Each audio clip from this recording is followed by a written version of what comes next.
All right, so in this video, I want to talk a little bit about, in particular, how Letter from a Birmingham Jail by MLK sort of pertains to this discussion about why philosophy is valuable.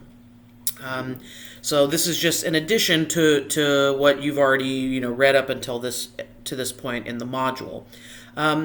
So I think one of the reasons why this piece is so good at this point in the course, right, is because one of the things that I want to make sure that we steer clear of is this idea that philosophy is something that we do in an armchair, right? Or it's something that, we just sit and do in our free time that doesn't really have any impact on society or have any effect on changing the world in any sort of way or growing as people or as a society or anything like that, right? In fact, philosophy can very much contribute to or be a tool used for social change, right? Used to make society better, right? In some sense, act as a form of protest to injustice, right? And I think this is really what this reading this piece, right, by MLK in the context of a philosophy course can sort of teach us, right? One of the things that you'll notice as you're reading this piece is MLK asks several questions, right? And in some sense, they are very much philosophical questions, right? He questions assumptions that are being made by people in society that are critiquing his movement, right? And the protests and the nonviolent direct action that him and his associates are taking during this time where they're protesting segregation, right? And so one of the things that he is very much doing in this piece is questioning the assumptions, questioning the taken for granted norms, the racist norms, ways of thinking about people of color, right, and African Americans during this time, ways of thinking about how they're responding to their repression, right, to their oppression, right. So one of the things he's doing here is not only critiquing the notions of segregation, right, as a valid idea for how a society should be structured, but he also questions the assumptions that the society is making about the movement against segregation as a whole, right? So one of the things that he talks about is the way that the assumption, right, or the critiques that are made of the nonviolent direct action movement against segregation, that it's not the right time to be working towards desegregation. The way that they're going about protesting it is not correct, right? And MLK takes some time to say, look, these are why those are problematic claims, right? These are reasons why those are problematic assumptions about this movement, right? These are what these assumptions imply, right? About those who are making them, right?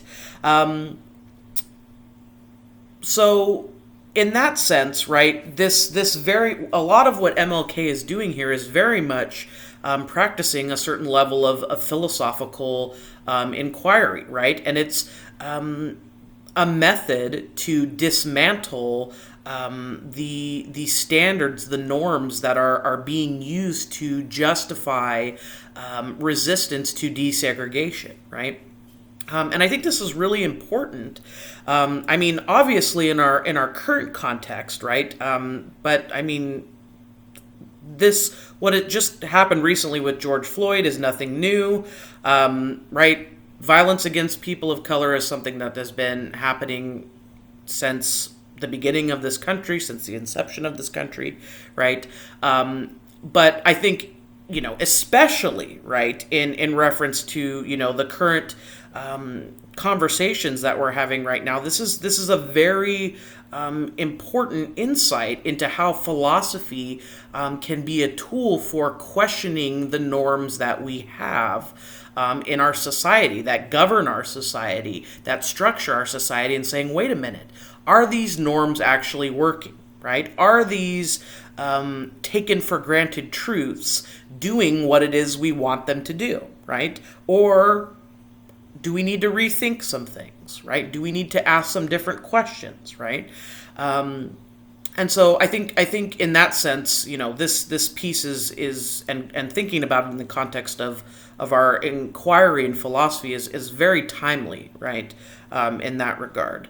But just in general as well, right? I want you to be cognizant of the ways in which philosophy can be used as a tool, right, to make a difference in the world, right, as a form of activism to some degree, right? How can I question injustices? How can I question harmful norms or stereotypes, and open up the realms of possibilities for understanding myself and other people and the world that we live in, right? How can philosophy be used as a tool for social justice? I think is a very, very important question, right? And again, part of the reason why I mention this is because there's going to be a couple points within the course where things are going to get very abstract. And there are some philosophers that we're going to read, particularly some of the older Enlightenment philosophers, that are really going to be talking about philosophy in an abstract sort of way that may seem detached from your personal reality, right? And so I just want to assure you that in addition to that sort of abstract sort of value that can come from thinking about things in an abstract sort of way, there also is another extremely important aspect of philosophy as we take it out into the world and use it to question things that are taken for granted in how society is structured, right? And we'll definitely talk about this when we talk about Marxism, when we talk about freedom, when we talk about gender, when we talk about race. This topic will definitely come up and how this really applies to our lives, right? When we talk about the nature of the self. But I do hope that this MLK piece will really show you some ways that philosophy can be used, can be applied, right, in some really real ways in the world, right? Because I think that's definitely a lot of what MLK is doing here is he's doing some really good philosophy, right? So keep that in mind as you read this piece. Read it in its entirety. It's really good, right? And like I said, not only does it provide some insight into our topic of why philosophy is valuable, how it can be useful, but it also is a very timely topic, considering the current events that we're experiencing right now in this country and around the world, right? So all the more reason for you to spend a good time reading this piece. Okay, that's it for now. Go ahead and take a look at this letter, and hope you enjoy. Bye.